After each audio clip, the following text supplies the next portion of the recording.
Bayangkan ini, kamu datang ke acara peresmian kantor pusat perusahaanmu sendiri dengan angkot karena mobilmu berdaja dirampas paksa oleh ibu mertua di depan rumah. Dan ketika kamu masuk, suamimu menatapmu seperti orang asing, lalu berbisik agar kamu duduk di kursi paling belakang supaya tidak mempermalukan keluarganya. Mereka tidak tahu satu hal, nama yang tertera di akta pendirian perusahaan itu bukan nama suamiku, bukan pula nama mertuaku. Itu namaku. Halo sahabat, selamat datang kembali di channel ini. Tempat kita berbagi kisah-kisah kehidupan yang menguras emosi sekaligus memberi pelajaran. Sebelum mulai, tolong tekan tombol like, subscribe, dan nyalakan loncengnya agar kamu tidak ketinggalan kisah berikutnya. Tulis juga nama dan kotamu di kolom komentar, supaya aku tahu dari mana saja kalian menyimak malam ini. Kisah kali ini akan terasa menyesakkan di awal, tapi percayalah, akhirnya akan sangat memuaskan. Mari kita mulai. Nama saya Anindya, 34 tahun. Saya bekerja sebagai auditor keuangan di sebuah firma di kawasan Sudirman. Sudah 10 tahun saya menekuni angka, laporan, dan jejak transaksi yang tidak pernah berbohong. Orang menyebut pekerjaan saya membosankan, tapi bagi saya, angka adalah satu-satunya hal di dunia ini yang tidak pernah pura-pura. Angka tidak bisa disuap dengan senyuman manis. Angka tidak bisa ditipu dengan kata-kata indah. Sebuah laporan keuangan, jika dibaca dengan jujur, akan selalu menunjukkan siapa yang sebenarnya berbohong. Pelajaran itu kelak menjadi senjata saya yang paling tajam. Saya menikah dengan Bramantio 6 tahun lalu. Waktu itu, dia hanya seorang staf pemasaran biasa dengan gaji pas-pasan. Saya tidak peduli. Saya jatuh cinta pada caranya bicara tentang mimpi, tentang membangun sesuatu dari nol. Saya percaya pada laki-laki itu. Maka, ketika ayah saya, seorang pengusaha yang merintis bisnis logistik dari sebuah ruko kecil di Bekasi, ingin memberi modal usaha, saya yang mengusulkan agar perusahaan baru itu dijalankan bersama suami saya, ayah saya, Pak Hartono.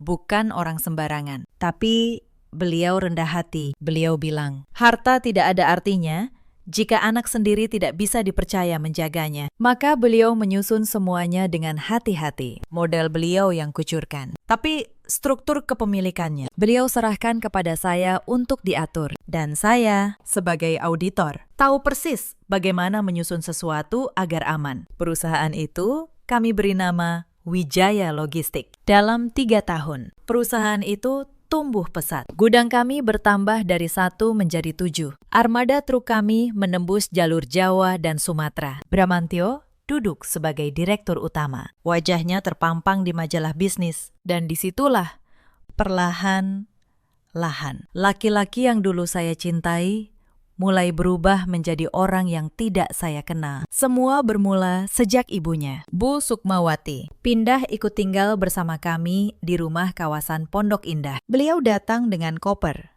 dan tidak pernah pergi lagi. Bu Sukmawati adalah perempuan berusia 62 tahun dengan tatapan yang selalu menghitung. Setiap kali memandang saya merasa beliau sedang menaksir harga, bukan menyapa menantu. Bersamanya datang pula Vania, adik ipar saya, 29 tahun. Vania cantik, pandai bicara, dan sangat pandai membuat dirinya terlihat sebagai korban. Sejak awal saya merasakan ada yang tidak beres di antara ibu dan anak perempuan itu. Mereka sering berbisik di dapur, lalu berhenti ketika saya lewat. Mereka tersenyum manis di depan saya, tapi senyum itu tidak pernah sampai ke mata. Ayah saya dari jauh sudah membaca gelagat itu. Suatu sore, beliau menelpon saya. Suaranya pelan tapi tegas. Beliau bertanya, apakah saya masih memegang kendali atas perusahaan? Saya menjawab bahwa Bramantio yang menjalankan operasional, tapi struktur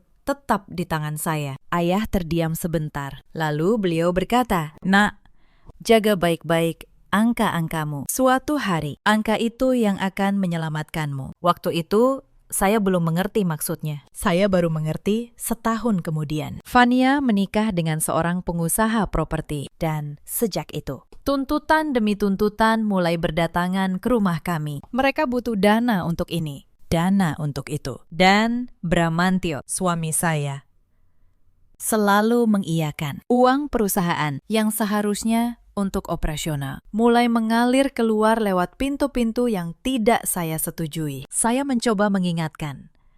Tapi setiap kali saya bicara, Bu Sukmawati akan menyela dengan kalimat yang sama. Anindya, kamu ini cuma istri. Urusan uang, biar laki-laki yang mengatur. Saya menelan kalimat itu berkali-kali. Saya pikir, demi rumah tangga, saya bisa bersabar. Awal perubahan Bramantio sebenarnya bisa saya tunjuk dengan jelas. Dulu, di tahun pertama perusahaan berdiri, dia masih sederhana.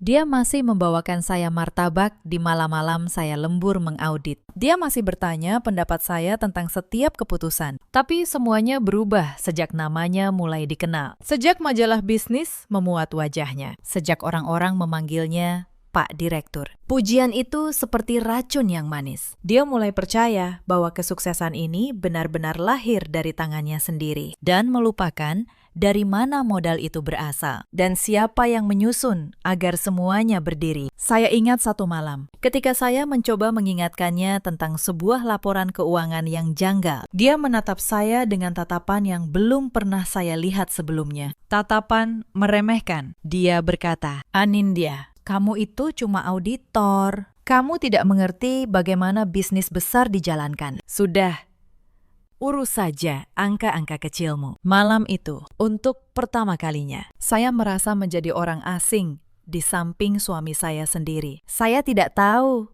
bahwa angka-angka kecil yang dia remehkan itulah yang kelak akan meruntuhkan seluruh kerajaannya. Saya pikir demi rumah tangga, saya bisa terus bersabar. Tapi saya lupa satu hal penting, kesabaran yang terus diinjak. Suatu hari akan berubah menjadi sesuatu yang jauh lebih dingin. Dan malam itu di teras rumah, ketika saya mendengar mereka tertawa di ruang tengah, saya tidak tahu bahwa hitungan mundur sudah dimulai. Pagi itu hujan gerimis turun di kawasan Pondok Indah. Saya sedang bersiap berangkat kerja ketika Bu Sukmawati berdiri di depan pintu, menghalangi langkah saya. Di tangannya tergenggam sebuah kunci. Kunci mobil saya.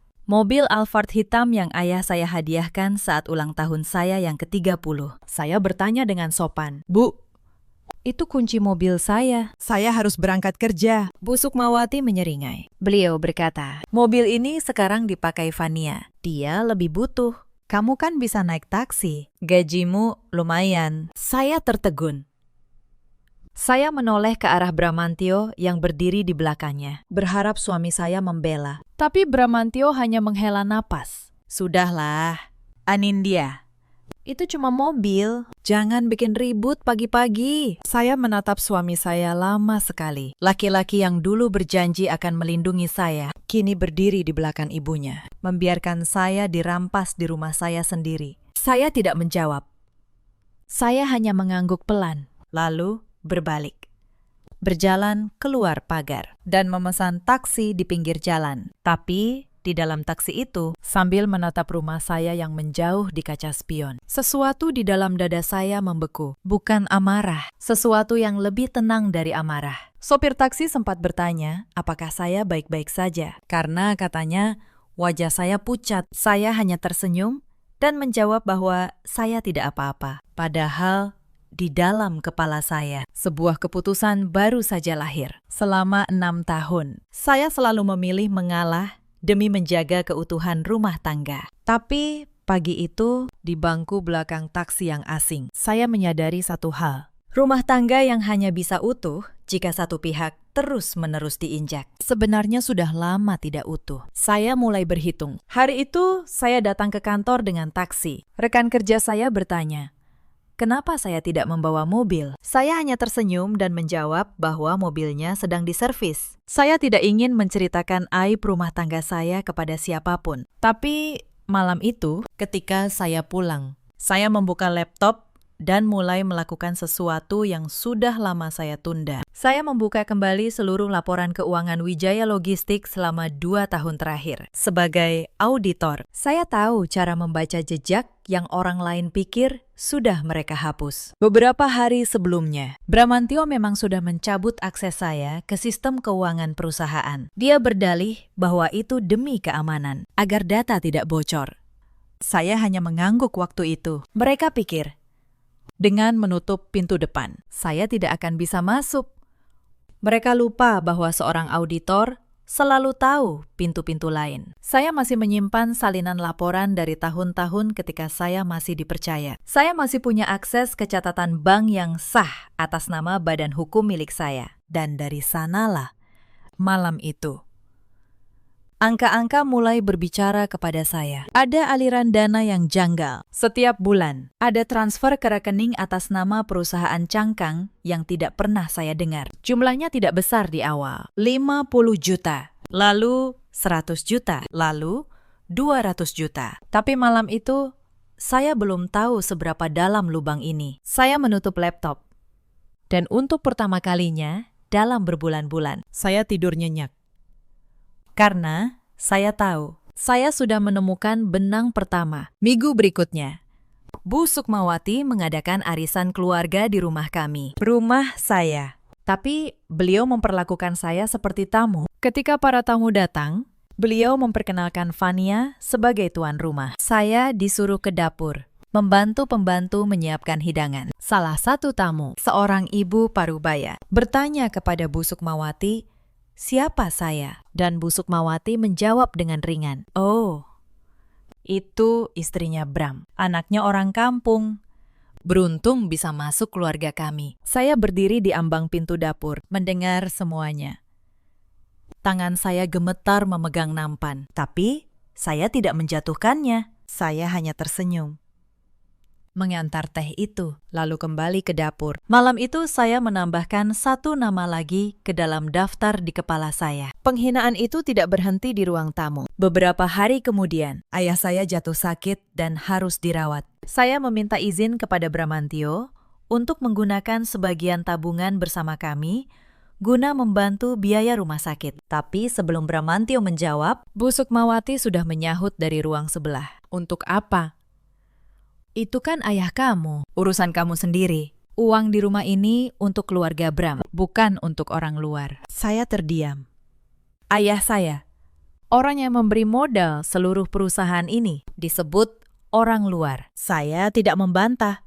Saya membayar biaya rumah sakit dari tabungan pribadi saya sendiri. Tapi malam itu, saya menambahkan satu catatan lagi ke dalam buku diam saya. Lalu, ada kejadian dengan Mbak Asih, pembantu rumah tangga kami yang sudah bekerja bertahun-tahun. Suatu pagi, Fania menuduh Mbak Asih mencuri sebuah kalung. Padahal Fania sendiri yang memindahkannya. Bu Sukmawati langsung memecat Mbak Asih tanpa bukti, bahkan menahan gaji bulan terakhirnya. Saya diam-diam menemui Mbak Asih di luar, membayar gajinya dari uang saya, dan meminta nomornya. Saya berkata kepadanya, Mbak, simpan nomor saya. Suatu hari nanti, mungkin saya butuh saksi yang jujur. Mbak Asih tidak mengerti maksud saya saat itu, tapi dia mengangguk, dan dia menjadi salah satu mata saya di dalam rumah yang sudah bukan lagi rumah saya. Sebulan kemudian, datang pukulan yang lebih telak. Bramantio pulang membawa setumpuk dokumen. Dia meletakkannya di meja makan, lalu memanggil saya dengan nada yang dibuat-buat manis. Dia bilang, ini hanya formalitas. Perusahaan mau ekspansi, butuh restrukturisasi kepemilikan saham agar lebih mudah mendapat pinjaman bank. Dia menyodorkan pena. Tanda tangan di sini. Anindya. Dan di sini cuma soal administrasi. Saya mengambil dokumen itu. Saya membacanya. Dan jantung saya nyaris berhenti. Dokumen itu adalah akta pengalihan saham jika saya menandatanganinya. Seluruh kepemilikan saya atas Wijaya Logistik akan beralih. Setengah kepada Bramantio, setengah lagi kepada sebuah perusahaan yang ternyata milik suami Fania. Mereka ingin saya menyerahkan segalanya dengan tangan saya sendiri. Saya menatap Bramantio. Saya menatap Bu Sukmawati yang duduk di sofa, pura-pura menonton televisi, tapi telinganya jelas terpasang. Saya menatap Fania yang berdiri di tangga, tersenyum tipis. Mereka pikir mereka sudah menang. Mereka pikir saya, perempuan kampung yang beruntung, tidak akan mengerti apa yang tertulis di kertas itu. Maka saya melakukan hal yang paling sulit dalam hidup saya. Saya tersenyum. Saya berkata, tentu. Mas, tapi ini dokumen penting. Beri saya beberapa hari untuk membacanya dengan teliti. Saya kan auditor. Saya tidak terbiasa menandatangani sesuatu tanpa membaca. Wajah Bramantio sempat mengeras. Tapi Bu Sukmawati menyahut dari sofa. Kasih waktu, Bram. Biar dia baca. Toh ujungnya tanda tangan juga. Mereka tertawa kecil. Mereka tidak tahu bahwa kalimat itulah yang menyegel nasib mereka. Malam itu juga, saya menelpon ayah saya. Saya ceritakan semuanya. Suara di ujung telepon terdiam lama. Lalu ayah saya berkata satu kalimat yang membuat bulu kuduk saya meremang. Anindya, ingat kata ayah dulu. Sekarang waktunya angka-angkamu bekerja. Jangan tanda tangani apapun. Ayah akan kirim seseorang. Esoknya, seorang pengacara bernama Pak Reza datang ke kantor saya, membawa map tebal. Dan di dalam map itu, ada sesuatu yang mengubah segalanya. Pak Reza membuka map itu pelan-pelan. Beliau menjelaskan bahwa ayah saya sejak awal pendirian Wijaya Logistik telah menyusun struktur kepemilikan dengan sangat cermat. Bramantio memang direktur utama. Namanya ada di mana-mana. Tapi pemegang saham mayoritas sebanyak 70% adalah saya, bukan melalui nama biasa, melainkan melalui sebuah badan hukum yang ayah saya dirikan atas nama saya bertahun-tahun lalu, dengan akta notaris yang sah dan tersimpan rapi. Dokumen pengalihan saham yang Bramantio sodorkan kepada saya secara hukum tidak ada artinya tanpa persetujuan pemegang saham mayoritas. Dan pemegang saham mayoritas itu adalah saya. Saya duduk diam. Air mata saya nyaris jatuh, bukan karena sedih, tapi karena akhirnya saya mengerti betapa dalam ayah saya melindungi saya. Beliau sudah meramalkan hari seperti ini akan datang. Pak Reza melanjutkan. Beliau berkata bahwa aliran dana mencurigakan yang saya temukan jika ditelusuri dengan benar bisa menjadi bukti penggelapan. Dan penggelapan dana perusahaan adalah pidana. Saya menatap map itu. Saya tahu apa yang harus saya lakukan, tapi saya juga tahu, ini belum waktunya. Saya harus menunggu momen yang tepat. Momen ketika mereka merasa paling menang. Lalu datanglah momen Lebaran. Dan bersamanya, datang penghinaan yang paling terasa di depan banyak mata. Seluruh keluarga besar Bramantio berkumpul di rumah saya. Lebih dari 20 orang. Dan sejak pagi, Bu Sukmawati memperlakukan saya seperti pelayan di acara orang lain. Saya disuruh memasak opor, menggoreng ketupat, mencuci piring kotor yang menumpuk. Sementara Fania duduk manis menerima THR dan pujian dari para tamu. Ketika seorang bibi memuji masakan rendang, Bu Sukmawati cepat-cepat menjawab bahwa itu resep keluarganya. Padahal sayalah yang memasaknya semalaman. Salah seorang sepupu Bramantio bahkan menyodorkan piring kotornya ke arah saya sambil berkata, "Mbak, tolong dibereskan ya." Mereka mengira saya pembantu yang dipekerjakan untuk acara itu. Saya membereskan semuanya tanpa sepatah kata. Tapi di sela-sela mencuci piring, saya melihat Bramantio di ruang tengah, tertawa-tawa, menerima amplop. Berpura-pura menjadi tuan rumah yang dermawan. Padahal uang di amplop-amplop yang dia bagikan itu, saya tahu persis dari mana asalnya. Dari kas perusahaan yang dia gelapkan. Saya mengeringkan tangan saya, menatap pantulan wajah saya di jendela dapur, dan berkata pelan dalam hati, "Nikmati hari rayamu, Mas, karena ini mungkin yang terakhir." Lalu saya kembali tersenyum, mengantar hidangan.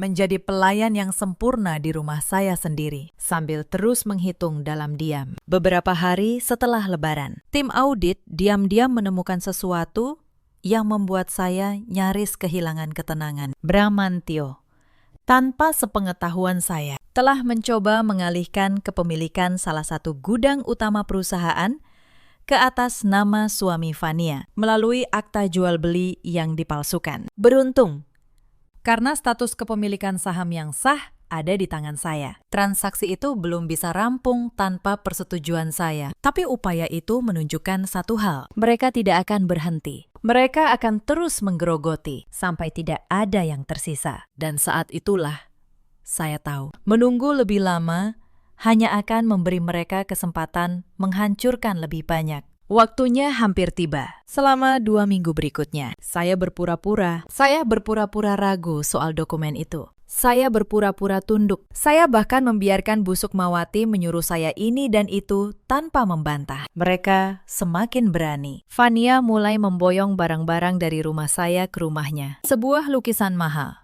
Set peralatan makan dari porselen. Bahkan perhiasan pemberian ibu saya almarhumah. Setiap barang yang hilang, saya catat. Setiap tanggal, saya simpan. Karena seorang auditor tahu, bukti terbaik bukanlah amarah, melainkan dokumentasi. Sementara itu, di kantor, saya diam-diam meminta tim audit independen yang dikirim ayah saya untuk masuk. Mereka menyamar sebagai konsultan pajak. Selama 2 minggu, mereka membongkar setiap lembar pembukuan. Dan apa yang mereka temukan jauh lebih buruk dari dugaan saya. Bramantio dan suami Fania telah menggelapkan dana perusahaan sebesar 4 miliar rupiah selama 2 tahun. Mereka mengalirkannya melalui faktur fiktif ke perusahaan-perusahaan cangkang yang ujungnya bermuara ke rekening pribadi mereka. 4 miliar. Uang yang seharusnya membangun gudang, membayar gaji karyawan, dan menghidupi ratusan keluarga sopir truk. Saya membaca laporan audit itu di kantor saya, sendirian. Jam 11 malam. Tangan saya tidak gemetar lagi. Saya merasakan sesuatu yang dingin dan tenang menyelimuti dada saya. Mereka telah merampas mobil saya. Mereka telah merampas martabat saya di depan tamu. Mereka mencoba merampas perusahaan saya. Dan kini, saya memegang bukti bahwa mereka adalah pencuri. Tapi, saya tidak akan meledak. Tidak. Saya akan menunggu panggung yang sempurna. Dan panggung itu ternyata sudah mereka siapkan sendiri untuk saya. Suatu hari, Bramantio mengadakan jamuan makan malam dengan beberapa mitra bisnisnya di sebuah restoran mewah. Saya diajak bukan untuk dihormati, tapi untuk dipamerkan. Dan kemudian direndahkan. Di tengah makan malam, salah satu mitra bertanya kepada saya apa pekerjaan saya. Sebelum saya menjawab, Bramantio tertawa dan berkata, "Istri saya. Dia cuma pegawai biasa, tukang hitung-hitung di kantoran. Untungnya, saya yang menanggung semuanya." Para mitra ikut tertawa. Saya hanya tersenyum dan menyesap teh saya. Di bawah meja, jemari saya mengetuk pelan. 1, 2, 3. Saya sedang menghitung.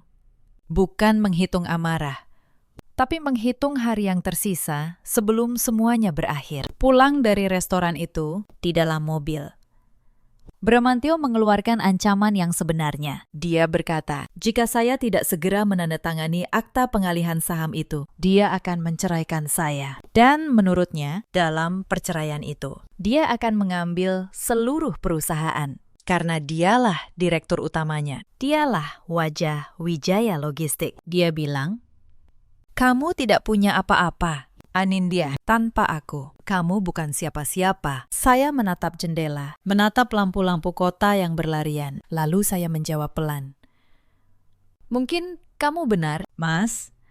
Dia tersenyum puas. Mengira saya menyerah. Dia tidak tahu di kepala saya. Baris terakhir dari laporan ini hampir selesai saya tulis. Suatu malam, saat makan, Bramantio mengumumkan sesuatu dengan bangga. Perusahaan akan mengadakan acara peresmian gedung kantor pusat yang baru di sebuah hotel mewah di kawasan SCBD. Akan hadir para investor, pemegang saham, mitra bank, dan rekan bisnis. Acara itu akan menjadi penobatan Bramantio sebagai sosok di balik kesuksesan Wijaya Logistik. Bu Sukmawati bertepuk tangan girang. Fania langsung sibuk memikirkan gaun apa yang akan dia pakai. Dan saya di ujung meja, hanya menunduk menatap piring saya, menyembunyikan senyum yang nyaris tak terkendali. Karena saya tahu di acara itulah semuanya akan berakhir. Tapi mereka belum selesai mempermalukan saya. Justru menjelang hari peresmian, penghinaan itu mencapai puncaknya. Bu Sukmawati memanggil saya ke ruang tengah sehari sebelum acara. Beliau berkata dengan nada memerintah, "Anindya, besok kamu tidak usah tampil di depan. Kamu duduk saja di belakang. Biar Fania yang mendampingi Bram di panggung. Fania lebih pantas. Penampilannya lebih meyakinkan untuk para investor." Saya bertanya pelan, "Tapi Bu, saya kan istrinya." Bu Sukmawati menyeringai. "Justru karena kamu istrinya yang asal kampung, kamu harus tahu diri. Jangan permalukan keluarga ini di depan orang penting." Saya menatap Bramantio. Sekali lagi, untuk terakhir kalinya memberinya kesempatan. Tapi suami saya hanya berkata, "Ibu benar. Anindya, kamu duduk di belakang saja. Jangan banyak tingkah besok." Di detik itu, sisa terakhir cinta saya kepada laki-laki itu padam. Bukan dengan ledakan, tapi dengan keheningan yang dingin. Saya mengangguk. Saya berkata, "Baik, saya akan datang, dan saya akan duduk di tempat yang seharusnya." Mereka mengira saya menyerah. Mereka tidak tahu bahwa kalimat itu adalah ancaman, bukan kepasrahan. Malam sebelum acara, saya bertemu Pak Reza dan tim audit untuk terakhir kali. Kami menyiapkan segalanya. Laporan audit yang lengkap, akta kepemilikan saham yang sah, bukti aliran dana penggelapan, rekaman keterangan Mbak Asih, pembantu yang dulu dipecat dengan tidak adil, yang ternyata menyaksikan banyak hal di dalam rumah itu. Dan satu hal lagi yang ayah saya tambahkan secara pribadi. Saya duduk di kantor Pak Reza malam itu, menyusun urutan semuanya dengan teliti, seperti menyusun sebuah laporan audit yang akan dipresentasikan ke Dewan Direksi. Setiap bukti punya tempatnya, setiap fakta punya gilirannya. Saya tidak ingin ada celah, karena saya tahu ketika kebenaran ini akhirnya bicara, ia harus bicara dengan begitu jelas sehingga tidak ada satupun yang bisa membantahnya. Pak Reza menatap saya, lalu berkata, "Bu Anindya, saya sudah menangani banyak kasus, tapi jarang saya melihat orang yang menyiapkan keadilan untuk dirinya sendiri setenang ini." Saya hanya tersenyum, karena bagi saya, ini bukan soal balas dendam. Ini soal menutup buku yang sudah terlalu lama dibiarkan terbuka. Saya menelpon ayah malam itu. Beliau hanya berkata, "Besok Ayah akan datang. Tunjukkan kepada mereka siapa kamu sebenarnya, Nak. Bukan dengan teriakan, tapi dengan angka." Saya menutup telepon, lalu menatap gaun sederhana yang sudah saya siapkan untuk besok. Bukan gaun mewah, hanya gaun hitam yang rapi. Karena besok bukan pakaian yang akan berbicara, melainkan kebenaran. Hari peresmian tiba. Pagi itu, sekali lagi, mereka mempermalukan saya. Ketika saya bersiap berangkat, saya mendapati mobil-mobil di garasi sudah penuh terisi. Bramantio berangkat lebih dulu dengan mobil sport barunya. Bu Sukmawati dan Fania berangkat bersama dengan mobil Alphard saya, yang kini mereka anggap milik mereka. Tidak ada satupun yang menawari saya tumpangan. Saya berdiri sendirian di depan rumah, dengan gaun hitam saya, menatap mereka pergi. Maka saya berjalan ke pinggir jalan. Saya menunggu. Lalu sebuah angkot tua berwarna biru lewat, dan saya menaikinya. Para penumpang menatap saya heran. Perempuan bergaun rapi naik angkot menuju hotel mewah. Saya tidak peduli.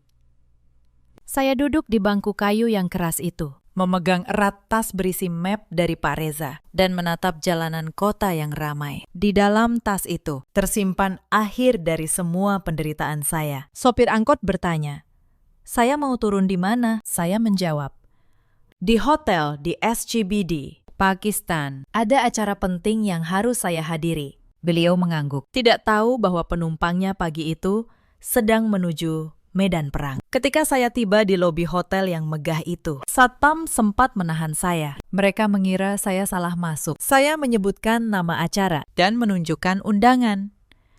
Mereka mengantar saya masuk dengan ragu. Di dalam Grand Ballroom, suasana sudah gemerlap.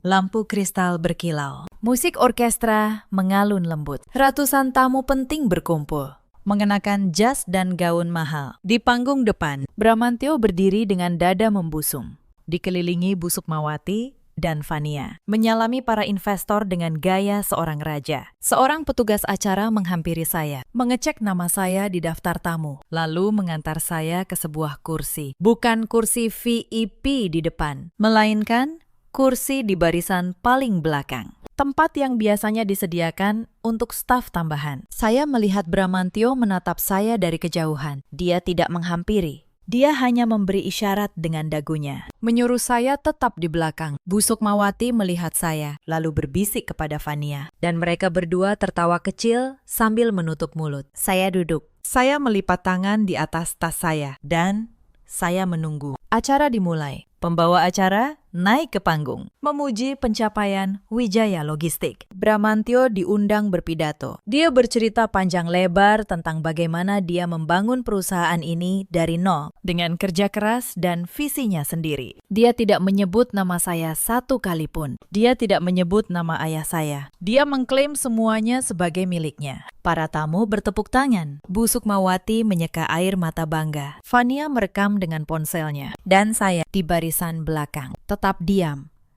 sambil menatap layar besar di belakang panggung. Lalu pembawa acara mengumumkan tamu kehormatan yang baru saja tiba. Pintu ballroom terbuka, dan masuklah ayah saya, Pak Hartono, dengan setelan jas sederhana, namun berwibawa. Didampingi Pak Reza dan dua orang yang saya kenal sebagai auditor senior. Seluruh ruangan terdiam. Beberapa investor lama langsung berdiri menyambut, karena mereka mengenali siapa Pak Hartono, sang perintis, yang namanya melegenda di dunia bisnistik. Bramantio di panggung tampak bingung sekaligus gugup. Dia tidak menyangka ayah mertuanya akan datang.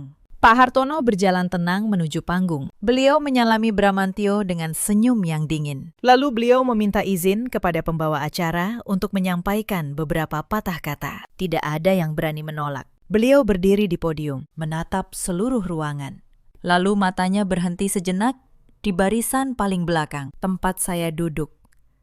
Beliau tersenyum tipis kepada saya. Lalu, beliau mulai bicara. Bapak dan Ibu yang terhormat, kata Pak Hartono, saya membangun bisnis ini dari sebuah ruko kecil 30 tahun lalu. Dan hari ini, saya datang bukan untuk merayakan. Saya datang untuk meluruskan sebuah kebohongan. Suasana ballroom berubah. Bisik-bisik mulai terdengar. Bramantio mendekat, mencoba menyela. Ayah, mungkin sebaiknya kita bicara di belakang.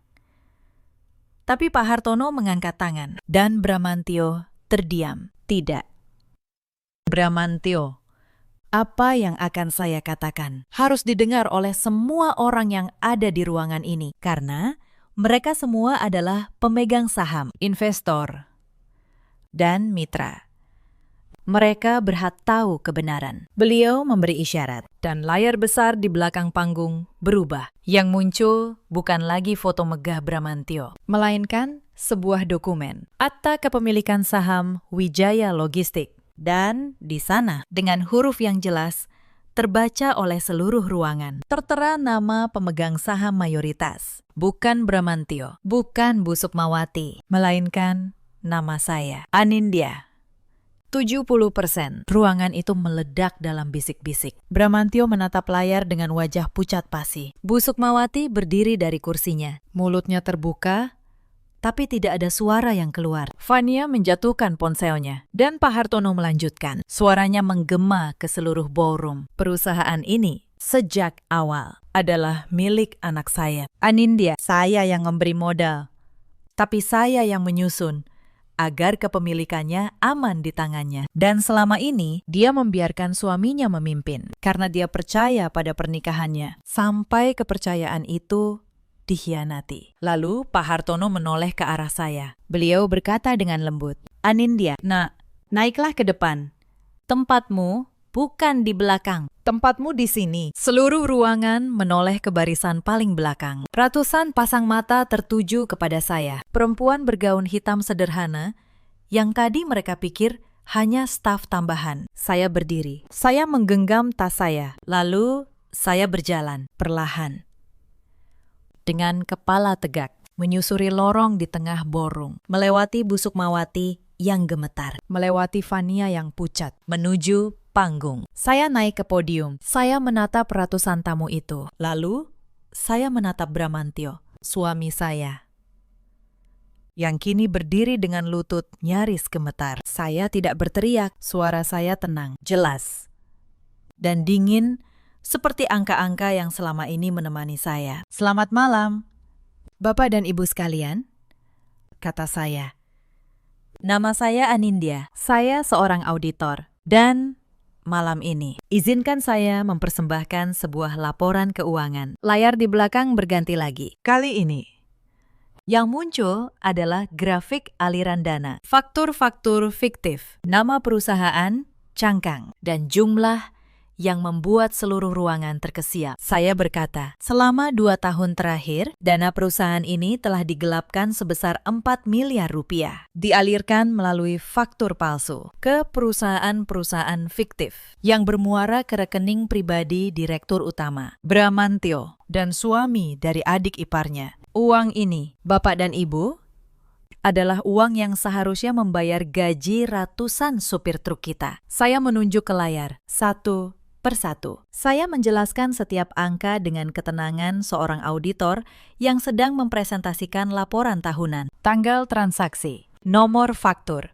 nama penerima, semuanya cocok, semuanya runtut, semuanya tidak bisa dibantah. Saya bahkan menampilkan rekaman rapat internal, di mana Bramantio dengan terang-terangan memerintahkan stafnya membuat faktur tanpa barang. Para investor membaca layar itu dengan wajah yang berubah dari kagum menjadi muak. Mereka menyadari sosok visioner yang baru saja mereka beri tepuk tangan ternyata hanyalah seorang pencuri yang pandai berakting. Ballroom itu pecah. Para investor berdiri. Para pemegang saham saling berteriak. Seorang direktur senior menatap Bramantio dengan wajah penuh jijik. Bramantio melangkah maju. Suaranya bergetar. "Anindya, ini tidak benar. Kamu salah membaca data." Tapi saya memotongnya dengan tenang. "Saya auditor." "Mas, saya tidak pernah salah membaca angka. Angka tidak pernah berbohong. Yang berbohong adalah orang-orang yang mengira saya terlalu bodoh untuk membacanya." Bu Sukmawati maju ke depan. Wajahnya merah padam. Beliau berteriak, "Kamu menantu durhaka. Beraninya kamu mempermalukan keluarga ini di depan umum." Saya menatap beliau dengan tenang. Saya berkata, "Mempermalukan, Bu. Saya hanya membacakan kebenaran. Yang mempermalukan keluarga ini bukan saya, tapi orang-orang yang mencuri." Lalu menyuruh pemilik sahnya duduk di kursi belakang dan naik angkot ke acaranya sendiri. Ruangan terdiam mendengar kalimat itu. Beberapa tamu menatap Bu Sukmawati dengan tatapan yang berubah. Bu Sukmawati, yang tadinya garang, kini terduduk lemas di kursinya. Beliau menatap saya dengan mata yang penuh ketakutan, lalu mencoba mengubah nada. Beliau memanggil saya, "Anindya, Nat. Ibu kan mertua kamu. Kita keluarga. Tolong, jangan teruskan ini. Ibu, mohon." Suara beliau bergetar, mencoba memainkan kartu terakhir. Kartu yang dulu selalu beliau injak-injak. Kartu bernama keluarga. Saya menatap beliau dengan tenang. Saya berkata, "Bu, saya juga dulu menganggap kita keluarga. Saya memanggil ibu setiap pagi. Saya merawat ibu. Tapi setiap kali saya menyebut kata keluarga, ibu menjawab dengan kata pembantu. Sekarang, saya hanya mengembalikan apa yang sudah ibu ajarkan kepada saya, bahwa di rumah ini yang berlaku bukan perasaan, tapi kebenaran." Bu Sukmawati menunduk.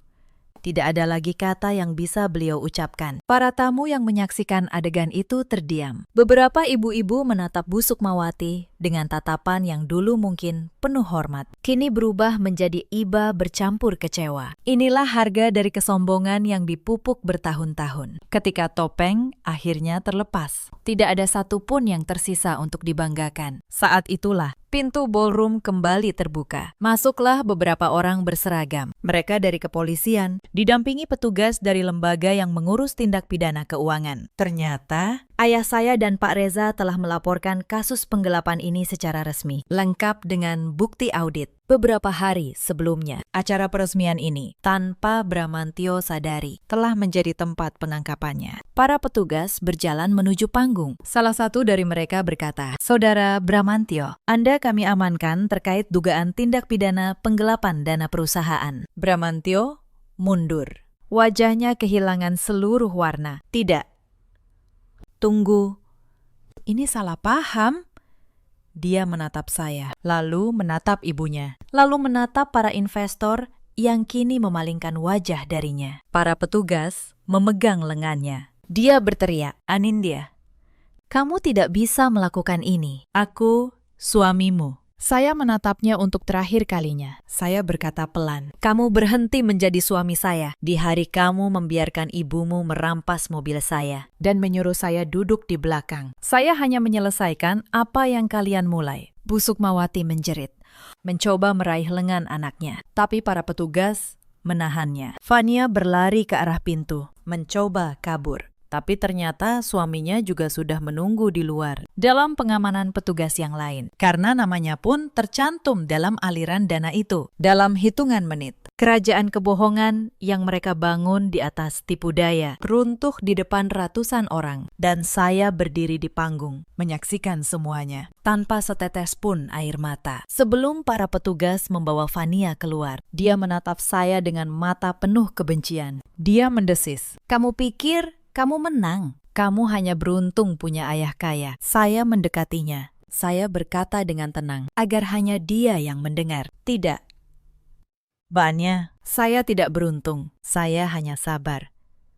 Selama 2 tahun, kalian mengira diam saya adalah kebodohan. Padahal saya sedang mencatat setiap kesalahan kalian. Kesabaran yang kalian anggap kelemahan. Ternyata jebakan yang paling rapi." Fania membuang muka. "Tapi saya tahu kalimat itu akan menemaninya di setiap malam yang panjang." Di antara para tamu, ada seorang investor senior yang sejak tadi mengamati saya. Beliau mendekat, menjabat tangan saya dengan erat, dan berkata bahwa beliau bangga melihat bagaimana saya menangani semua ini, tanpa emosi yang meledak-ledak, tanpa drama, hanya dengan fakta. Beliau berkata, dengan pemimpin seperti saya, beliau bersedia menambah investasinya satu persatu. Para pemegang saham lain mengangguk setuju. Di tengah reruntuhan kebohongan Bramantio, kepercayaan baru justru tumbuh untuk saya. Dan saya menyadari panggung yang mereka siapkan untuk mempermalukan saya telah berubah menjadi panggung kelahiran saya yang sebenarnya. Setelah para petugas membawa mereka, ballroom itu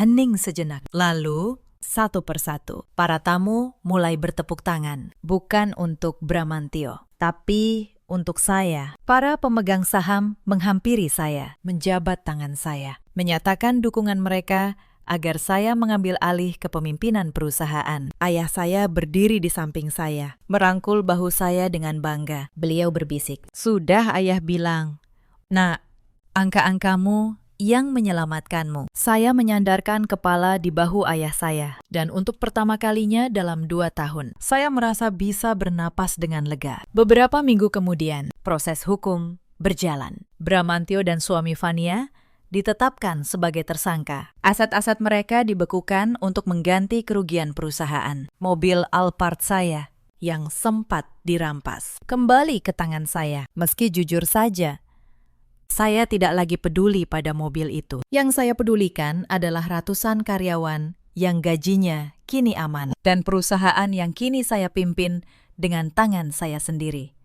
Salah satu hal pertama yang saya lakukan setelah mengambil alih perusahaan adalah memanggil kembali Mbak Asih, perempuan jujur yang dulu dipecat dengan tuduhan palsu. Saya menawarinya pekerjaan kembali. Kali ini bukan sebagai pembantu, melainkan sebagai pengurus rumah tangga kantor dengan gaji yang layak dan dihormati. Mbak Asih menangis ketika saya menyampaikannya. Dia berkata, "Bu, saya tidak menyangka kebaikan kecil saya dulu dibalas sebesar ini." Saya menggenggam tangannya. Saya berkata, "Mbak, orang yang jujur saat dunia tidak melihat, pantas dihargai saat dunia akhirnya melihat." Karena saya percaya, sebagaimana kejahatan selalu meninggalkan jejak. Kebaikan pun selalu menemukan jalannya untuk kembali. Para karyawan, para sopir truk yang dulu hampir kehilangan mata pencaharian, kini menatap saya bukan dengan rasa kasihan, tapi dengan rasa hormat. Mereka tahu perempuan yang dulu disuruh duduk di belakang dan naik angkot ke acaranya sendiri adalah orang yang menyelamatkan periuk nasi keluarga mereka. Dan bagi saya, tepuk tangan dari mereka jauh lebih berharga daripada semua tepuk tangan di ballroom mewah itu. Bu Sukmawati yang tidak terlibat langsung dalam penggelapan lolos dari jerat hukum. Tapi beliau kehilangan segalanya. Rumah mewah tempat beliau menumpang kini menjadi milik saya sepenuhnya, dan beliau harus kembali ke kampung. Fania bercerai dengan suaminya yang dipenjara, dan kehilangan gaya hidup mewah yang selama ini dia banggakan. Suatu hari, beberapa bulan kemudian, Bu Sukmawati menelpon saya. Suaranya tidak lagi memerintah. Beliau memohon, meminta bantuan keuangan, mengaku menyesal.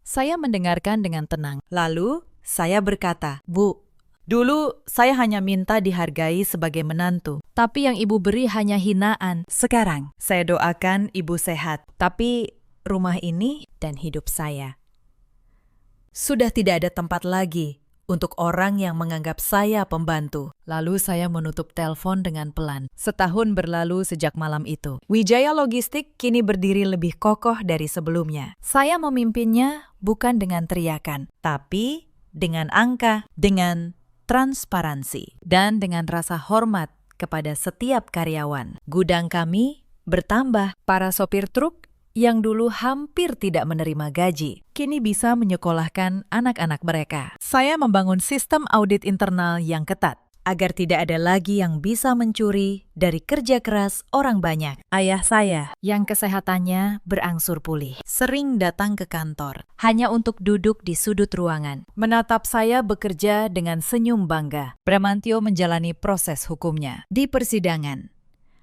dia mencoba menyalahkan semua orang kecuali dirinya sendiri. Dia menyalahkan ibunya, menyalahkan adiknya, bahkan menyalahkan saya. Tapi angka-angka di laporan audit tidak bisa dibantah. Dia divonis bersalah. Aset-asetnya disita untuk mengganti kerugian. Suami Fania pun bernasib sama. Kerajaan yang mereka bangun di atas tipu daya, runtuh tanpa sisa. Suatu sore, saya pulang ke rumah saya di Pondok Indah. Rumah yang kini benar-benar menjadi rumah saya. Tidak ada lagi suara bisik-bisik di dapur. Tidak ada lagi tatapan yang menghitung. Saya duduk di teras, ditemani secangkir teh hangat dan sepiring ikan goreng dengan sambal terasi buatan saya sendiri.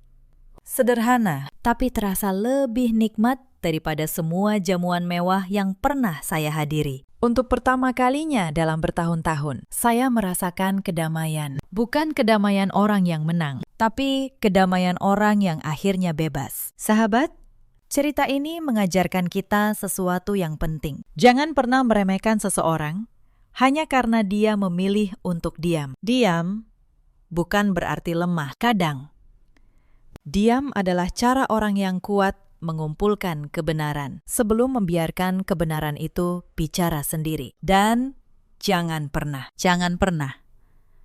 menghina pasangan yang dengan tulus mendampingimu dalam kesederhanaan. Karena orang yang mencintaimu saat kamu bukan siapa-siapa adalah orang yang paling tidak boleh kamu hianati. Di luar sana, ada banyak perempuan yang mungkin sedang berada di posisi Anindya dulu. Diinjak harga dirinya, dianggap tidak berharga di rumahnya sendiri. Dipaksa diam demi menjaga keutuhan yang sebenarnya sudah retak. Kepada kalian, saya ingin berkata, harga diri kalian tidak ditentukan oleh bagaimana orang lain memperlakukan kalian, tapi oleh bagaimana kalian akhirnya memilih untuk berdiri. Di luar sana, ada pula banyak suami seperti Bramantio yang silau oleh kesombongan dan bisikan keluarganya, hingga lupa siapa yang sungguh-sungguh berdiri di sisinya saat ia tidak punya apa-apa. Dan ada banyak ibu mertua yang karena rasa takut atau keserakahan justru menghancurkan rumah tangga anaknya sendiri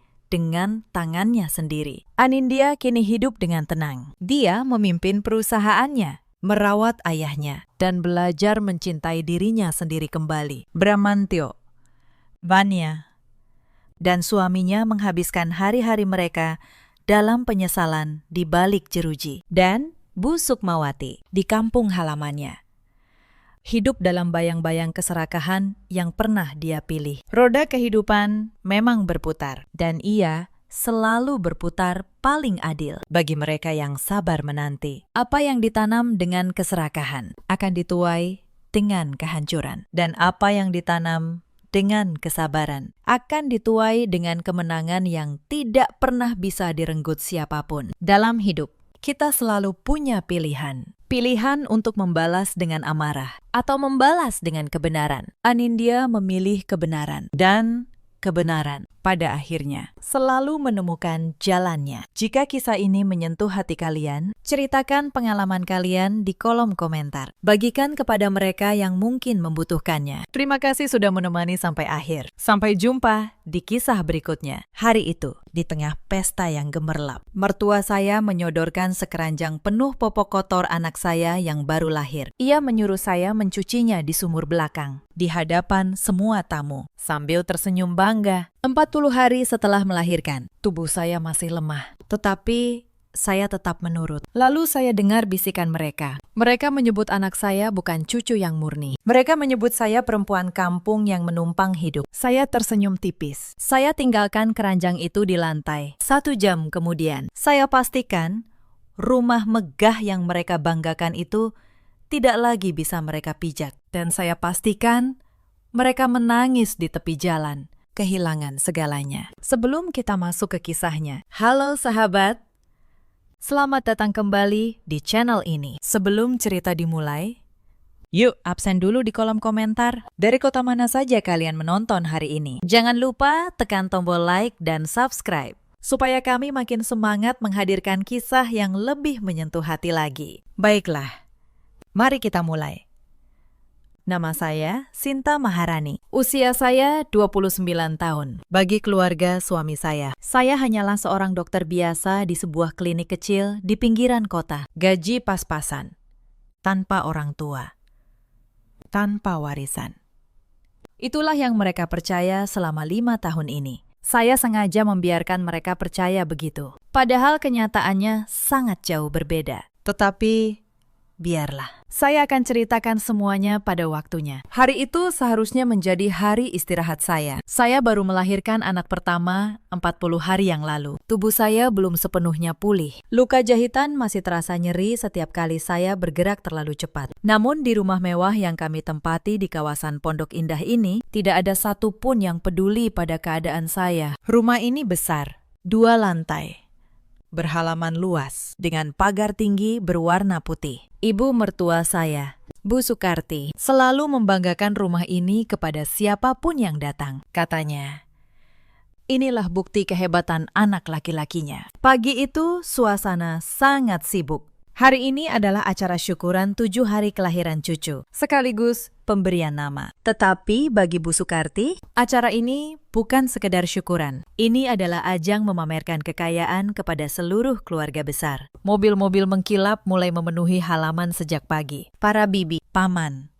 dan sepupu suami saya datang dengan pakaian terbaik mereka. Mereka memamerkan perhiasan emas dan tas bermerek yang harganya mungkin setara biaya makan sebuah keluarga selama setahun penuh. Sejak subuh, saya sudah bangun untuk menyiapkan segalanya. Padahal seharusnya perempuan yang baru melahirkan masih dalam masa pemulihan. Tetapi Bu Sukarti tidak mau tahu. Bagi dia, masa nifas saya bukanlah alasan untuk bermalas-malasan. Saya memasak berbagai hidangan. Rendang daging, opor ayam, sap iga, hingga aneka kue basah dan buah potong. Peluh membasahi daster sederhana saya. Sesekali saya harus berhenti karena perut bagian bawah saya terasa ditarik. Tetapi saya tetap melanjutkan. Saya sengaja hanya mengenakan pakaian yang sangat biasa, tanpa riasan sedikit pun. Saya ingin menjadi menantu yang rendah hati. Saya ingin melayani keluarga suami saya dengan tulus, tanpa perlu menonjolkan diri. Anak saya, bayi mungil berusia 7 hari. Saya tidurkan di kamar belakang, kamar yang paling sempit di rumah ini.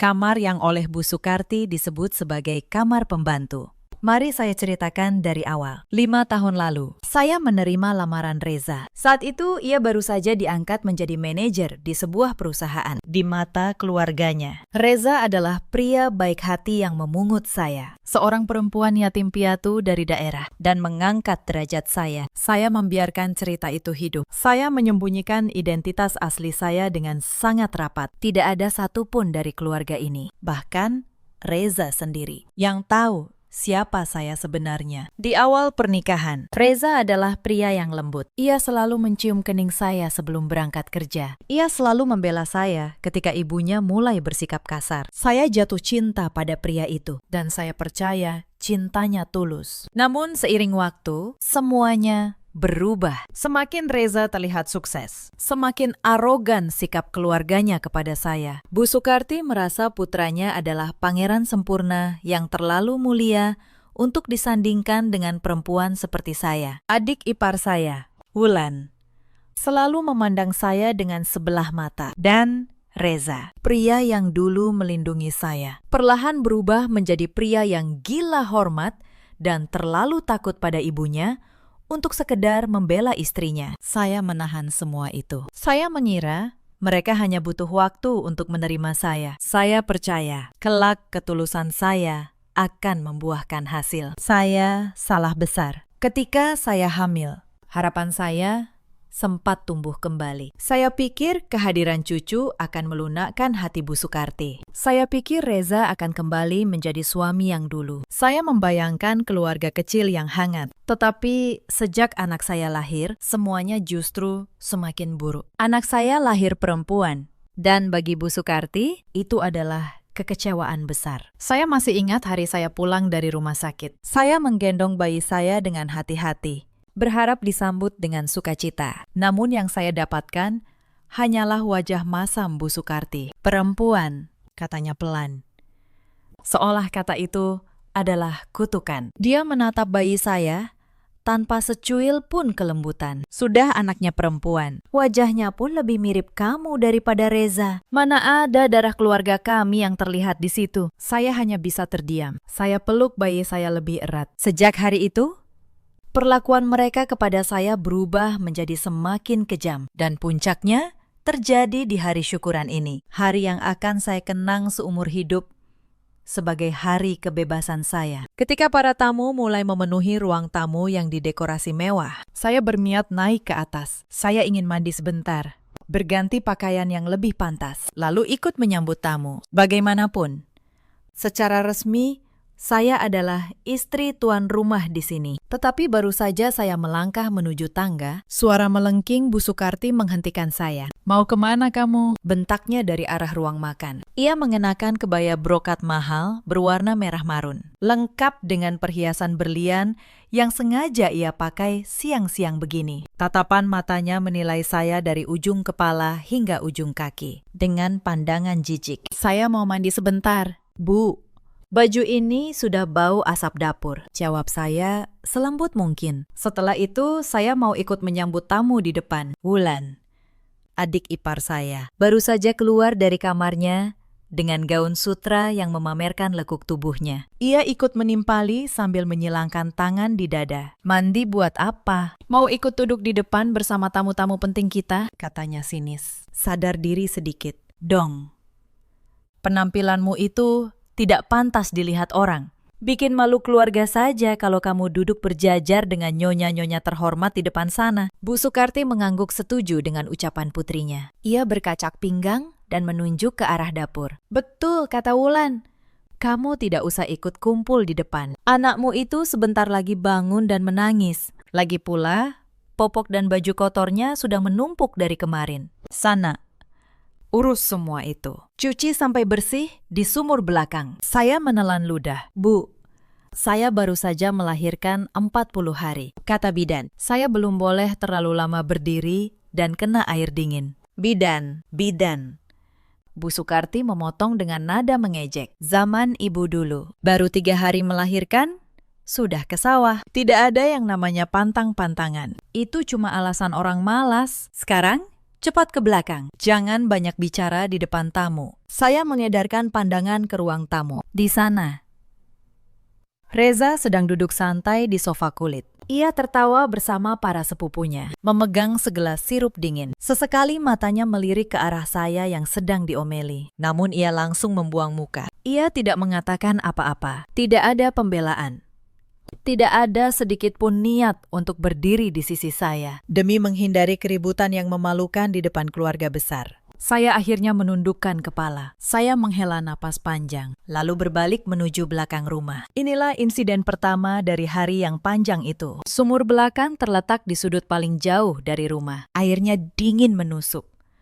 Tumpukan popok dan pakaian kotor anak saya bercampur dengan baju kotor seluruh anggota keluarga sudah menggunung di ember besar. Bukan hanya milik bayi saya. Itu adalah cucian seluruh penghuni rumah yang sengaja ditumpuk untuk saya. Saya berjongkok dengan hati-hati, menahan nyeri di perut bawah. Air dingin menyentuh tangan saya yang sudah keriput sejak subuh. Punggung saya terasa seperti dipatahkan, tetapi saya tetap menggosok satu persatu. Sesekali, Mbak Asih, pembantu yang sudah lama bekerja di rumah ini, melintas dengan wajah iba. Ia ingin membantu, tetapi Bu Sukarti dengan tegas melarangnya. Biarkan dia sendiri yang mengerjakan, kata Bu Sukarti. Itu sudah jadi tugasnya sebagai menantu. Kamu urus saja hidangan di depan. Mbak Asih hanya bisa menatap saya dengan mata berkaca-kaca sebelum kembali ke depan. Saya membalas tatapannya dengan senyum tipis, seolah berkata bahwa saya baik-baik saja. Inilah insiden kedua, sebuah hukuman yang tidak tertulis. Karena di mata mereka, saya hanyalah orang luar yang menumpang hidup. Setelah hampir 1 jam, tangan saya mati rasa. Kemerahan muncul akibat sabun cuci yang terlalu keras. Saya berdiri dengan susah payah, menyandarkan tubuh sejenak. Napas saya terengah-engah. Tiba-tiba, dari dalam rumah,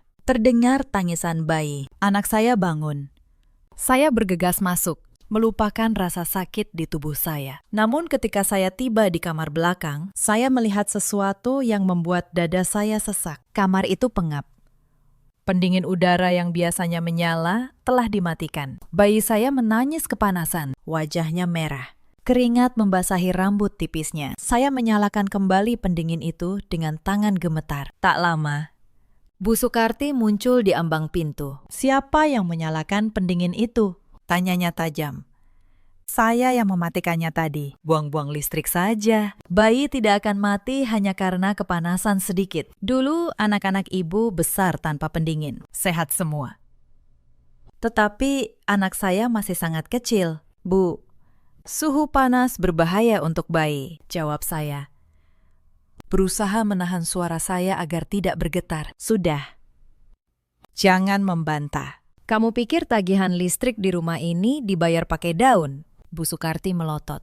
Itu semua uang anak ibu. Kamu numpang di sini saja sudah untung. Jangan banyak menuntut. Saya tidak menjawab lagi. Saya hanya memeluk bayi saya, menyipasinya dengan tangan, sampai tangisnya reda. Inilah insiden ketiga. Air mata sempat menggenang di pelupuk saya. Tetapi saya tahan. Saya tidak akan menangis di depan perempuan ini. Sore harinya, ketika tamu semakin banyak, sebuah vas kristal di ruang tengah terjatuh dan pecah. Saat itu saya sedang menyusui anak saya di kamar. Tetapi Wulan datang menyeret saya keluar. Kamu, ya?